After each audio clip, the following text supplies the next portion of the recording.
ഒരു നിർണായകമായ ഇലക്ഷനാണ്. നാട്ടിനെ മാറ്റാനും നാട്ടുകാരുടെ ജീവിതത്തിൽ മാറ്റം കൊണ്ടുവരാനൊരു ഇലക്ഷനാണ്. നാടിന്റെ ഭാവി തീരുമാനിക്കേണ്ട ഒരു ഇലക്ഷനാണ്. ഇത് ഞങ്ങൾ ആദ്യം മുതൽ പറയുന്ന കാര്യമാണ്. ഇത് ജനങ്ങളാണ് ഇത് പറയുന്നത്.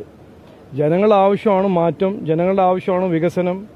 ഈ വിവാദ രാഷ്ട്രീയം മാറ്റിവെച്ച് ഒരു വികസന രാഷ്ട്രീയം കൊണ്ടുവരണമെന്നും അവരുടെ ആവശ്യമാണ്. അപ്പോൾ ഇങ്ങനെ എന്നോട് ചോദിക്കുമ്പോൾ ഞാൻ എൻ്റെ ഒരു പ്രതീക്ഷ അല്ലെങ്കിൽ എൻ്റെ ഒരു വിശ്വാസം, എത്രയോ സീറ്റിൽ BJP NDAക്ക് ജനങ്ങളുടെ പിന്തുണ കിട്ടും എന്ന് ഞങ്ങൾക്കൊരു വിശ്വാസമുണ്ട്, പ്രതീക്ഷയുണ്ട്. ഈ നിയമത്തെ സാഹചര്യം എന്താണ്? നിയമത്തെ ശക്തനായ ഒരു എതിരാളിയാണ് നിലനിൽക്കുന്നത്. നോക്കൂ, ഞങ്ങൾ എല്ലാവരെയും കാണുന്നത് ശക്തമായ എതിരാളികളായിട്ട് കാണുന്നു. അങ്ങനെ ഞാൻ താക്കോലോ പൂട്ടെടുത്തിട്ട് നടക്കുന്ന ആളല്ല. അതെല്ലാം തീരുമാനിക്കേണ്ട ജനങ്ങളാണ്. ആര് ജയിക്കും, ആര് തോൽക്കും, ആരാണ് ജനങ്ങൾ അവസരം കൊടുത്തപ്പോൾ എന്തെങ്കിലും ചെയ്തില്ല, അതെല്ലാം ചെയ്യാത്ത ആരാണെന്ന് എല്ലാവരും ജനങ്ങൾ അറിയാം.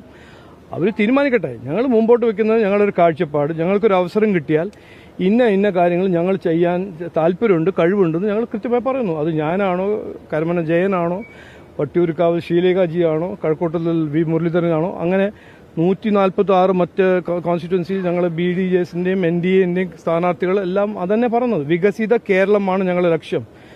ഈ വിവാദ രാഷ്ട്രീയം മാറ്റി ഒരു വികസന രാഷ്ട്രീയം കൊണ്ടുവരാൻ ഞങ്ങളുടെ ഒരു ലക്ഷ്യം മാത്രമല്ല, ഒരു ആഗ്രഹവും താല്പര്യമാണെന്ന് ഞങ്ങൾ കൃത്യമായി ജനങ്ങളുടെ മുമ്പിൽ വെക്കുന്നു. അതിലൊരു സംശയമില്ലല്ലോ. ഇത് എന്നോട് എത്ര മാസം മുമ്പ് ചോദിച്ചാണല്ലോ. പിണറായി സർക്കാരിന് തുടരാൻ 0 വട്ടപൂജ്യം ചാൻസാ. കാരണം 10 കൊല്ലം ജനങ്ങൾ അവസരം കൊടുത്തു. എന്തു ചെയ്തില്ല എന്ന് ജനങ്ങൾ കൃത്യമായി മനസ്സിലാക്കിയിട്ടുണ്ട്. അപ്പോൾ അവർക്ക് വരാനോ തുടരാനോ ഒരു സാധ്യത ഞാൻ കാണുന്നില്ല. അതാണ് എൻ്റെ അഭിപ്രായം. അല്ല, ജയനോട് ചോദിക്കും.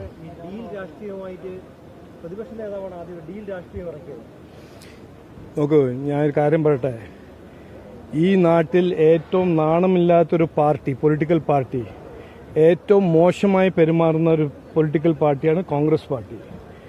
എത്രയോ തവണ ഭരിക്കാൻ അവസരങ്ങൾ കിട്ടിയ പാർട്ടിയാണ് കോൺഗ്രസ് പാർട്ടി. 10 കൊല്ലം സെൻട്രൽ ഭരിച്ചു. അവിടെ ഭരിച്ചത് ആരുടെ പിന്തുണയോടാണ്? CPMന്റെ. ഇവിടെ ഈ രാജ്യത്തിൽ 27 സംസ്ഥാനം 8 യൂണിയൻ ടെറിട്ടറീസിൽ മത്സരിക്കുന്നതും രാഷ്ട്രീയം ചെയ്യുന്നത് CPMന്റെ ഒപ്പമാണ് കോൺഗ്രസ് പാർട്ടി. തൊട്ടടുത്ത് തമിഴ്നാട്ടിൽ ഒരു മുന്നണിയുടെ ഭാഗമായിട്ട് ഒരുമിച്ച് മത്സരിക്കുന്നത് CPMും കോൺഗ്രസ്സാണ്. അപ്പോൾ ഞങ്ങൾ മുമ്പോട്ട് വയ്ക്കുന്ന ഒരു മുദ്രാവാക്യം മാത്രമല്ല, ഞങ്ങളുടെ ഒരു സ്റ്റേറ്റ്മെന്റാണ്. ഈ 2 പാർട്ടിയും 2 അല്ല 1 ആണ്. ഇത് ജനങ്ങളുടെ മനസ്സിൽ കയറുന്നുണ്ട്. അതിന്റെ പേടി, അതിന്റെ ഒരു ഭയം, അതിന്റെ കാരണമാണ് ഒരു മിസ്ഇൻഫർമേഷൻ ക്യാമ്പയിൻ അവർ തുടങ്ങുന്നത്. അതൊന്ന്.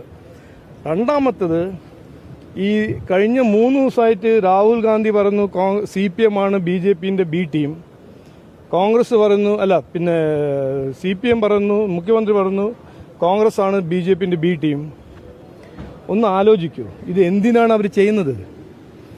ഒരു സമുദായത്തിന്റെ വോട്ടിന് മാത്രമാണ് ഈ നാടകം ചെയ്യുന്നത്. അതിനെക്കുറിച്ച് ഞാൻ കൂടുതൽ പറയുന്നില്ല, നിങ്ങൾക്ക് എല്ലാവർക്കും അറിയാം. ഇവിടെ എല്ലാവർക്കും ബുദ്ധിയുണ്ട്. ആ സമുദായത്തിന്റെ വോട്ടിനു വേണ്ടി ഓരോരോ വിഡ്ഢിത്തരം പറഞ്ഞ് ജനങ്ങളുടെ ശ്രദ്ധ തിരിച്ച് ജനങ്ങളെ വിഡ്ഢിയാക്കാൻ ഒരു ശ്രമം 2 പേരും നടത്തുന്നു. ഞാൻ ഒരിക്കൽ കൂടി പറയുന്നു, ജനങ്ങളുടെ മനസ്സിൽ ഈ CPMും കോൺഗ്രസിന്റെ രാഷ്ട്രീയം കാണുമ്പോൾ അവർ പറഞ്ഞത് എന്താണ്? മതിയായി, ഇനി മാറ്റം തുടങ്ങാം. അതാണ് BJPയും NDAയും പറഞ്ഞത്. ഓക്കെ, നമസ്കാരം.